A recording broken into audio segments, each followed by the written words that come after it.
No Brasil, mais de um terço das mulheres sofreram algum tipo de agressão nos últimos 12 meses. 70% dessas agressões foram cometidas por parceiros ou ex-parceiros. E 9 entre 10 agressões foram testemunhadas por alguém. Esses dados alarmantes são resultado da 5ª pesquisa Visível e Invisível, a vitimização de mulheres no Brasil, do Fórum de Segurança Pública e do Instituto Datafolha. Como se não bastasse, essa semana ficamos sabendo também que os casos julgados de feminicídio no país mais do que triplicaram entre os anos de 2020 e 2024, chegando a quase 11 mil mortes anuais. E quando parecia que nada podia ficar pior, a cantora Baby do Brasil, durante culto evangélico feito num clube noturno de São Paulo, sugeriu que vítimas de abuso sexual têm que perdoar os seus agressores. Perdoa. Se teve abuso sexual, perdoa. Quinta-feira, 13 de março de 2025.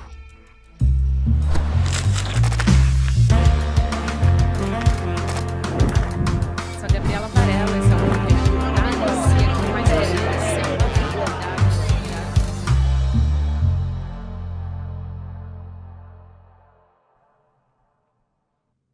Olá, seja muito bem-vindo, seja muito bem-vinda. Eu sou a Gabriela Varela e esse é o Videocast em Detalhes. Aqui sempre com um convidado, uma convidada, nesse caso, a gente analisa uma temática, uma notícia importante do momento. Essa talvez seja a notícia importante de todos os tempos, porque esses números nunca pararam de crescer. Vou conversar com a Isabela Del Monde, que é advogada formada pela USP, especializada em violência de gênero e também cofundadora da Rede Feminista de Juristas. Isa, obrigada por aceitar nosso convite. Seja muito bem-vinda. Muito obrigada, Gabi, pelo convite. Ao ICL também, é um prazer falar com vocês. Antes de começar, 2 recados. Ao longo desse episódio, você vai ouvir relatos, histórias de mulheres da nossa equipe aqui do ICL Notícias. E o outro recado é que você também pode usar a hashtag #SerMulherÉ nas redes sociais e trazer o seu próprio relato, a sua história pessoal. Ou então, você pode gravar um vídeo e mandar para a gente no nosso WhatsApp, de até 20 segundos, tem que ser bem curtinho, contando a sua história para o número 11 94944 7746. Você pode aparecer nas nossas redes sociais. Vamos lá agora começar a nossa entrevista. Antes de mais nada, eu queria começar por alguns dados que me chamaram a atenção, que foram divulgados agora, né? Da maioria das agressões contra as mulheres nos últimos 12 meses acontecendo na presença de terceiros. E aí eu não estou falando maioria, assim, mais 50%, 60%, 70%, é ampla maioria. A gente está falando de quase 92%, dados da pesquisa do Datafolha encomendada pelo Fórum Brasileiro da Segurança Pública, que foi divulgado no dia último 10 de março, então pertinho do 8 de março, né, do Dia Internacional da Mulher. E aí, 9 em cada 10 mulheres que sofreram violência, então, sofreram violência na frente de alguém. Quem é esse alguém? Pode ser um conhecido, pode ser um amigo, pode ser um familiar. Os filhos também estão destacados ali como uma porcentagem bastante importante. Só 7% na frente de desconhecidos. Então, a maioria dos casos tinha alguém ali que essa mulher conhecia. Qual é o impacto que isso tem? Eu queria te ouvir sobre isso e depois fazer um recorte especificamente no caso dos filhos, porque isso vai gerar consequências para a vida inteira dessa pessoa, enfim, que tem a mãe agredida dentro de casa. Eu ia propor também a gente fazer exatamente esse mesmo recorte. Então, falando primeiro do grupo de pessoas que testemunham, que são conhecidas e que não são filhos, né, da pessoa vítima ou da pessoa agressora. Bom, o que a gente tem, né, o que esses dados revelam para a gente é que existe uma profunda naturalização da violência contra a mulher.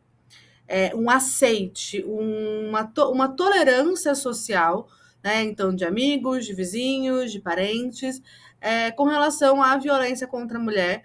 Acho que isso evidencia também uma falta de conhecimento sobre o que fazer, né, quando eu assistir algum caso de violência. Ontem, inclusive, nós tivemos um caso que teve bastante divulgação, né, de um homem que espancou a sua esposa no mercado, né, aqui na cidade de São Paulo, no centro de São Paulo. Ele acabou preso, né, em flagrante. Mas eu acho que o que evidencia isso é que o patriarcado está mais forte, mais vivo do que nunca. A gente tem anos aí de trabalho, né, de enfrentamento à violência contra a mulher. A Lei Maria da Penha, ela completa 19 anos, né, no ano agora de 2025, mas a gente tem aqui, acho que isso é resultado da naturalização da violência contra a mulher, do fortalecimento do patriarcado, especialmente nos últimos anos, com a ascensão da extrema-direita, mas também com a tolerância de todos os outros homens, de outros grupos políticos e sociais, que não só da extrema-direita. Para mim, ser mulher é saber que eu vou ter que acordar todos os dias, tendo que provar mais uma vez o meu valor para a sociedade. Mas ser mulher também é ser corajosa, é ser valente, é participar dessa corrente de outras mulheres fortes que se apoiam e se levantam. Não há um constrangimento, não há um medo de uma represália social. Inclusive, esse é um dos pontos que eu defendo, que a gente tenha represálias sociais ao invés de prisão, necessariamente, né, para agressões, mas que a gente veja consequência em outras esferas, mas para esses homens que cometem essas violências. Então, acho que é isso que está revelado aí com esse dado. Quando a gente pensa nos filhos, Gabi, aí a gente tem um cenário completamente diferente. Né? Os filhos são aquilo que a teoria feminista de enfrentamento à violência de gênero chama de vítimas indiretas. Né? Evidentemente, aquela criança pode também ser uma vítima direta de uma violência daquele pai agressor da mãe, mas nesse caso, né, testemunhando a violência contra a mãe, a gente tem uma vítima indireta que vai ter danos psicológicos, como você falou, que provavelmente vão acompanhar ao longo de toda a vida. Né? E aí a gente tem um ciclo de pessoas adoecidas, gerações e gerações de pessoas adoecidas, que podem ir por múltiplos caminhos. Né? Um caminho de tentar superar aquele tipo de comportamento e não reproduzi-lo na sua vida, mas, infelizmente, o caminho mais comum é de reprodução daquele caminho, porque os acessos às ferramentas de tratamento de trauma, de enfrentamento de trauma, ainda é um acesso restrito às elites brasileiras, né, na maior parte dos casos. Claro, houve uma expansão de acesso a tratamentos para a saúde mental, mas isso ainda é restrito. Então, e aí a gente vê essa combinação de baixo acesso a ferramentas de enfrentamento aos efeitos do trauma com a naturalização da violência, esse transbordamento do patriarcado para todas as esferas da vida, a gente vai criando também gerações de homens agressores. E aí muitas das agressões desses homens são justificadas, são perdoadas ou são compreendidas, porque, coitado, ele viu a mãe sendo vítima, ele viu o pai agredindo, ele só conhece isso. Né? Então, a gente tem um ciclo bastante doente, né? Bastante não saudável, atingindo as mulheres e meninas brasileiras de forma geral. Ser mulher no Brasil é acordar e dormir com medo todos os dias. Ser mulher no Brasil é não ser livre. Ser mulher no Brasil é trabalhar 3 vezes mais do que o homem, na maioria das vezes não ter reconhecimento, e eu nem vou falar de salário. Ser mulher no Brasil é entrar num carro de aplicativo, ter que compartilhar a sua localização com várias pessoas e torcer para que você chegue em segurança no seu destino. Primeiro eu queria te perguntar como é que você imagina essa represália social que você falou. Acho que um exemplo que eu gosto muito de dar quando a gente conversa sobre que tipo de respostas a gente pode dar para responsabilização é o exemplo da OAB. Né? Eu sou uma advogada, eu acompanhei em 2019, eu fazia parte ali do Conselho Estadual da OAB de São Paulo, e foi definida uma súmula pelo Conselho Federal de que um homem que tivesse cometido violência doméstica contra a mulher, esse homem não pode ingressar nos quadros da ordem, ou seja, ele não pode virar advogado, mesmo tendo passado na prova da OAB, tendo feito 5 anos de curso de direito, porque ele não teria a reputação ilibada, que é um dos critérios para que você seja inscrito ou inscrita nos quadros da OAB. É claro que, para que isso aconteça, a OAB precisa ter ciência, né, que houve um cometimento de violência doméstica. Então, é claro que, desde 2019, vários homens que cometem ou cometeram violências domésticas viraram advogados. Mas esse é um tipo de resposta que é uma resposta não penal, que traz consequências amplas para a vida daquele sujeito, né, que escolheu cometer a violência, consequências sérias, né, afinal de contas, de respeito ao seu exercício profissional, e que aí sim eu acredito que tem chances de coibir, né, de prevenir a violência. Aquele homem tem um pouco mais a perder. Até porque o homem branco, rico, né, heterossexual, cisgênero, ele sabe que ele não vai ser preso.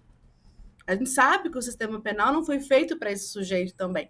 Né? E além disso, Gabi, eu acho que a gente precisa ter um pouco mais, quando eu digo também de represália social, a gente precisa ter um pouco mais de filtros, né? de anteparos dos homens quando um colega seu, quando um amigo seu comete uma violência. Né? A gente sabe que, infelizmente, os homens são cúmplices entre si. Você não conta a minha, que eu não conto a sua. Né? Você não conta a minha má conduta, que eu não vou contar a sua má conduta por aí. Né? Existe esse pacto velado, né? esse conceito, então, da casa dos homens, que tem sido muito abordado também nos últimos tempos, especialmente pela Valesca Zanello. A gente não vê esses homens sofrendo a perda de amigos, né? A remoção de uma turma. Né? O cara tá lá, ele não paga pensão para os filhos, ele comete violências sexuais que todo mundo sabe, ele xinga a companheira na frente de todo mundo e chama no domingo seguinte, ele está convidado de novo para o churrasco. Será que já foi perguntado para algum homem economista em uma entrevista de emprego quanto é o resultado de uma multiplicação simples? Assim, de tabuada, porque homens não são bons em matemática, como se fosse uma questão de gênero? Pois é, para mim já. É claro que existe uma cumplicidade social, um aceite social às práticas de violência contra a mulher. Né? Então, eu acho que nesse sentido, quando eu digo, olha, não, aqui não. Né? Você falou isso, a gente não quer você aqui, a gente não quer você nesse espaço, até você se responsabilizar pelo que você fez, até você encontrar medidas de reparação para o que você fez. E é muito difícil, realmente, fazer esse passo, né, do corte desses limites para pessoas amigas, para pessoas conhecidas, para colegas de trabalho, porque quem faz o corte, quem impõe o limite, também tem perdas. Né? Também pode enfrentar perdas ali, perdas de afeto, perdas de espaços, perdas de acessos.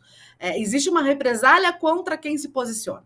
Né? A gente também sabe que isso é uma coisa que acontece. E falando em engajar em resistência com lutas que importam, eu queria lembrar você que a gente vai ter a conversa com a Mariam Ali, a filha do Muhammad Ali, no próximo domingo. A Mariam Ali, que é socióloga, também ativista pelos direitos dos negros nos Estados Unidos, assim como o pai dela, o Muhammad Ali, que além de maior lutador de boxe de todos os tempos, também lutou muito e deixou um legado de direitos humanos e direitos dos negros para a gente aprender muito com essa história. Você acompanha essa conversa do Eduardo Moreira com ela no próximo domingo, dia 16 de março, 8 horas da noite. Tira um segundinho agora do episódio para se inscrever em detalhesicl.com.br. Recado dado, vamos voltar aqui para o nosso episódio. Sobre as violências que são mais naturalizadas, né? Como, por exemplo, o não de uma mulher e o homem continuar insistindo, aí ele tem fama de galanteador, entendeu? Como se não fosse assédio, enfim, esse tipo de coisa é muito naturalizada, né? A gente aceita comportamentos e também fica constrangida, mas eu não vou falar também, porque aí eu vou sair como a histérica ou a chata. Tem até uma cartilha, Isa, desculpa te interromper, mas só acrescentando o que você falou, que eu acho que é super importante, que é como conversar com homens e meninos também, né, sobre violência contra as mulheres, que é uma iniciativa do Papo de Homem, de outras instituições também, mas que eu acho fundamental, que é esse reconhecimento também para que eles engajem, né, e se sintam, inclusive, parte responsável por isso.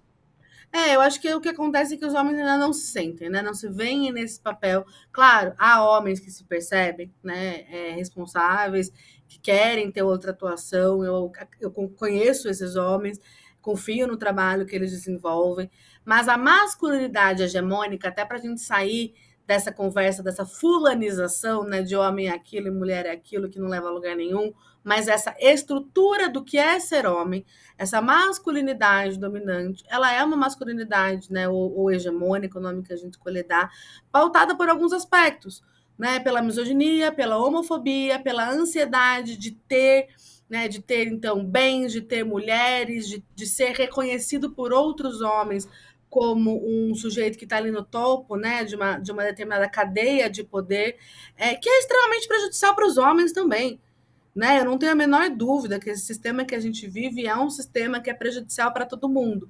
E é por isso que eu me fio muito, Gabi, no que Bell Hooks escreve. Né? Bell Hooks é uma teórica intelectual dos Estados Unidos, e a Bell convida, né, os homens a essa conversa e convida as mulheres a também desvilanizarem o homem do sujeito, mas pensarem na estrutura.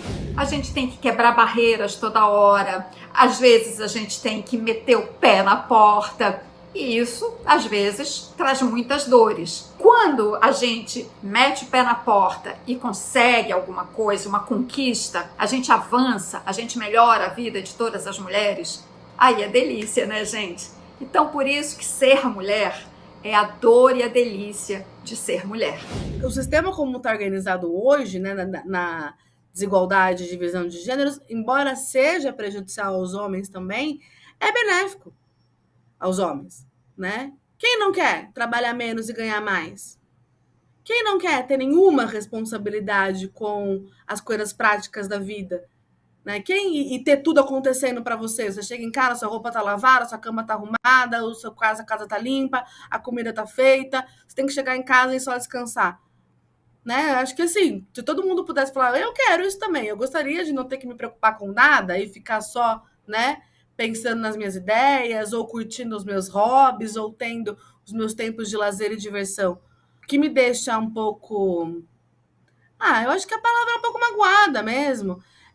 O quanto que os homens estão confortáveis em viverem tudo isso às custas da sobrecarga das mulheres. Né? O quanto que isso não gera uma crise ética. Fundamental. Né? O quanto que isso não causa uma crise que te mobilize à mudança. Né? Que eu acho que é a mesma provocação que a branquitude tem que ter para si o tempo inteiro. Né? Como que eu posso estar confortável em estar me beneficiando o tempo inteiro do racismo sem fazer nada para que isso... Porque eu estou bem aqui na minha posição de mulher branca, né, advogada formada pela USP, porque muitas mulheres negras não tiveram a mesma oportunidade que eu.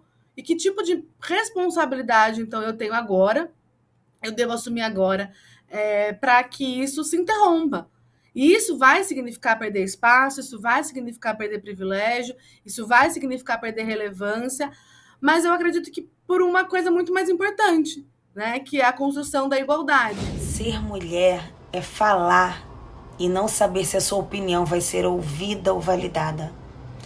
Ser mulher é escolher uma roupa não de acordo com o que você quer, mas de acordo com o que você pode para evitar assédios. Ser mulher é muitas vezes ouvir piadas e gracinhas machistas e ter que se calar para não ser vista como arrogante. Ser mulher é viver na esperança de um dia não precisar fazer mais vídeos como esse. Os homens de esquerda adoram, né, reivindicar que a nossa principal pauta é a pauta da igualdade, a gente tem que... e a questão de classe é a nossa principal questão. Mas quem são os sujeitos dentro da questão de classe, né? Quem são as pessoas em piores condições de classe social no Brasil? Isso tem gênero, isso tem raça. E isso tem sido ignorado, e eu tenho sentido também que dentro do nosso campo progressista a gente tem visto eu tenho sentido um certo alívio masculino de que bom que agora esses assuntos de diversidade, de inclusão, de equidade estão sendo rejeitados assim amplamente pelo campo fascista. Eu não preciso me posicionar mais sobre isso, porque o fascismo está fazendo isso por mim, mas que bom. E mais do que isso até, né, Isa, eu acho que entra numa discussão dentro do campo progressista mesmo, que está anulando completamente ou então rejeitando, usando o termo pauta identitária. Então, assim, como se existisse agora uma divisão entre homens e mulheres, como se fosse uma polarização, impõe ainda mais barreiras, né, para a gente poder falar sobre isso, enquanto isso as mulheres continuam sendo abusadas, continuam morrendo, sofrendo violência, enfim, isso sem falar, né, nas microviolências que a gente estava falando aqui. Eu, pelo menos, não enxergo uma maneira de combater tudo isso sem ter o engajamento de todo mundo, né, enfim. Como é que a gente lida com mais isso, com mais essa barreira imposta? Olha, é a pergunta do milhão, né? Porque, assim, acho que as mulheres ativistas, e todas as mulheres em geral, a gente tem um limite de atuação, né? Que é assim, não somos nós que estamos nos espancando, que estamos nos matando, que estamos nos estuprando. E, assim, a gente sabe que falar de violência é um assunto que não é sexy, né? Não é um assunto que atrai pessoas mesmo. Ninguém quer ficar ouvindo da dor do outro. A dor do outro incomoda, né? Ali, a violência é um assunto que. Mas guerra, por exemplo, é um assunto extremamente violento, né? E que eles ficam muito confortáveis de falar. Então não é exatamente, eu não consigo acreditar exatamente que é porque, ai, nossa, é muito duro ficar ouvindo sobre violência contra a mulher, porque, ai, tadinha das mulheres. É porque, cara, tá pegando no seu calo, tá te chamando para responsabilidade, né? Então, assim, acho que mais uma vez, né, a gente tá aqui, eu me considero uma feminista me considero feminista há muitos anos, mas uma feminista organizada mais ou menos ali desde há 10 anos, mais ou menos, e há 10 anos, né, pedindo aos homens a escuta deles, a atenção deles e o engajamento deles, né? Agora, assim, se eles não têm essa disposição, né, acho que tem um limite do que a gente pode fazer. E é muito frustrante. Mas eu não posso pegar, né, o meu marido e amarrá-lo e falar só sai de casa se você lavar toda a roupa que está aqui acumulada, né? Isso não tem o que eu possa fazer para mudar o comportamento de terceiros. Eu acho que esse é um aspecto também. Isso é algo que a gente precisa que venha do outro. Olha, não dá para deixar de citar a importância da interseccionalidade quando a gente fala em ser mulher. Até porque são as classificações sociais que indicam as demandas na luta diária de cada uma de nós. E ser uma mulher preta é combater os estereótipos terrivelmente impostos desde a colonização. É trabalhar para um dia deixar de ser a base mais vulnerável e precarizada do nosso tecido social. Nós estamos completamente abertas e dispostas ao diálogo, a mostrar literatura, a compartilhar conhecimentos, a se vulnerabilizar também, né? Eu sempre, quando eu vou falar sobre questões de gênero, eu me coloco no primeiro lugar como uma mulher branca que tem o seu trabalho com relação à questão racial. Né? Eu não vejo, acho que minha intenção e a intenção das mulheres feministas que eu conheço não é de apontar dedos, né? Não se trata disso, mas se trata de também se colocar como uma pessoa que também tem o seu papel de transformação, que também tem a sua lição de casa para fazer, né? Mas como a gente foi criado, nós mulheres fomos criadas muito mais para generosidade, né? Para empatia, para pensar no coletivo. Eu tenho uma impressão, eu posso estar equivocada, eu tenho uma impressão que há uma maior abertura do grupo de mulheres brancas para o enfrentamento ao seu racismo e ao racismo estrutural do que dos homens em geral para o enfrentamento ao machismo individual e ao machismo estrutural. Eu gostaria que as coisas estivessem um pouco mais equilibradas, né? Ter mais essa preocupação masculina, mas o que me parece é que o que está mais ali, ainda mais, é mais forte, né, nessa masculinidade dominante, vamos negar que isso acontece, não vamos falar sobre esse assunto, se as mulheres estão morrendo, isso não tem muita relevância para a gente, se elas estão sendo estupradas também, isso não tem relevância para a gente, e deixamos isso para lá, né? Então, acho que, assim, gostaria de pedir aos nossos colegas homens que estão ouvindo, né, e que me conhecem, que não me conhecem também, para pensarem sobre essas questões, né? É confortável estar numa posição de privilégio que necessariamente acontece pela subjugação de mais de metade da população mundial?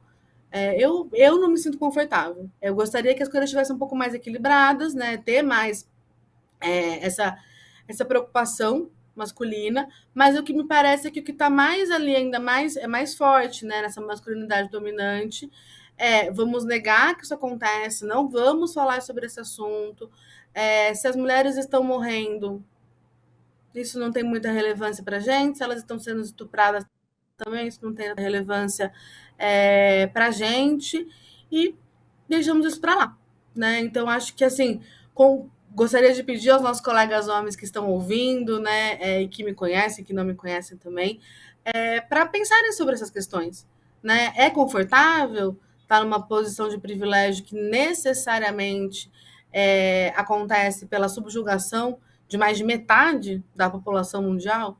Eu não me sinto confortável como uma mulher branca estando numa posição de privilégio racial. Eu trabalho diariamente para tentar fazer, né, e continuo sendo beneficiada, evidentemente, porque o racismo não acabou. É óbvio que isso continua me beneficiando, mas ter ações concretas no meu dia a dia é o que eu tento fazer.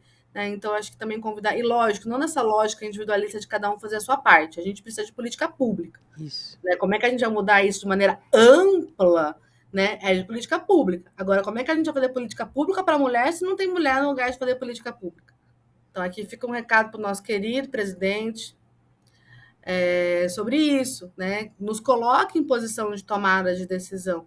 E esse é um governo que, assim, com todas as críticas que eu tenho a ele, pelo menos a gente viu um avanço, por exemplo, que foi a criação da Política Nacional de Cuidados, coordenada, liderada, elaborada, pensada, evidentemente, por mulheres ali dentro do governo, né? Então, claro que a gente vê distinções, evidentemente, entre um governo e outro, né? A gente não pode nem, de forma nenhuma, fazer qualquer tipo de comparação assim. A gente ainda carece de mais mulheres em espaços de tomada de decisão. E a gente carece de espaços que respeitem essas mulheres. Sempre vinha ali uma piadinha ou uma tentativa de falar alguma coisa sobre a minha aparência, seja para fazer uma cantada e tentar me desestabilizar com isso, achar que eu não estava prestando atenção profissionalmente nas coisas. Que respeitem o que elas estão trazendo, né? Que respeitem as posições que elas estão ocupando, né? Que não as tratem como um objeto, que não as trate como um enfeite, que não subjugue suas ideias, que não as diminua por serem mulheres, né? Mas que tenha ali uma disposição efetiva de ouvi-las, né? De passar a confiar no que está sendo trazido pelas mulheres. A gente vê a gente performando muito bem em todos os índices, né? Nós estudamos mais, nós nos graduamos mais, a gente tem melhor desenvolvimento escolar, e quando a gente vai ver isso não se reflete no mercado de trabalho. Né? E me parece, Gabi, que a única forma que os homens ainda têm de manterem a sua posição de poder social é pela violência. Né? Então, existe uma dominação, existe um acomodamento, né? Uma tranquilidade em estar numa posição de poder que só é garantida por meio da violência. Exatamente. Poder e controle também, né? E falando sobre essa cobrança que a gente faz, também não é nem um pouco confortável para a gente estar nessa posição de ter que falar o tempo inteiro, de ter que cobrar o tempo inteiro. Se eles estão, né, cansados de serem cobrados, a gente também está muito cansado de ter que cobrar, falar a mesma coisa 1000 vezes, né? De ouvir as mesmas coisas há tantos anos, né? Então, tudo isso também é bastante cansativo, mas a gente continua aqui. Eu quero muito te agradecer por trazer pontos tão importantes e reflexões tão importantes para a gente ter nessa semana do 8 de março, que a gente deveria ter sempre, Isa. Muito obrigada, prazer te receber aqui. Prazer é meu, muito obrigada, contem sempre comigo. Eu tenho uma profunda admiração pelo projeto do ICL e por você também, evidentemente, especialmente. Por você. Tchau. Obrigada a você também que me acompanhou até aqui. Quero também reforçar que para você, uma mulher, de repente, que está passando por uma situação de violência, tem sempre o Disque 180 para pedir ajuda e também instituições que fazem um trabalho muito sério sobre isso. Vou citar uma delas aqui, que é uma campanha que eu apoio, que é um mapa do acolhimento que conecta as vítimas com voluntárias no Brasil inteiro. Então você também pode apoiar sendo voluntária se você é advogada, psicóloga, ou também fazer doação. Enfim, no meu @, que é o Gabi Varela, ou Gabi com Y, Varela com 2 L's, você encontra mais informações sobre como apoiar também e romper com esse ciclo de violência. Agora você fica com o Mercado Investimentos, na sequência tem o Rolê ICL, e depois você pode ouvir também o Em Detalhes nas plataformas de áudio em qualquer momento do seu dia. Obrigada e até amanhã. Um verdadeiro campeão não é feito nas academias.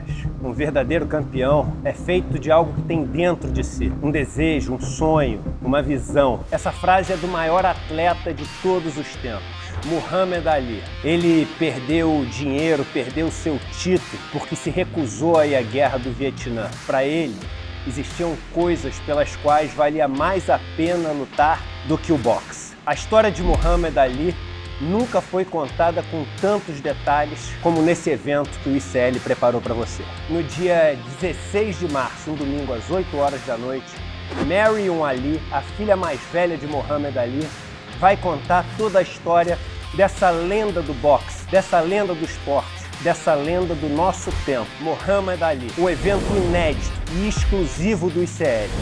Chame seus amigos e amigas para participar desse evento histórico. E dia 16 a gente se vê.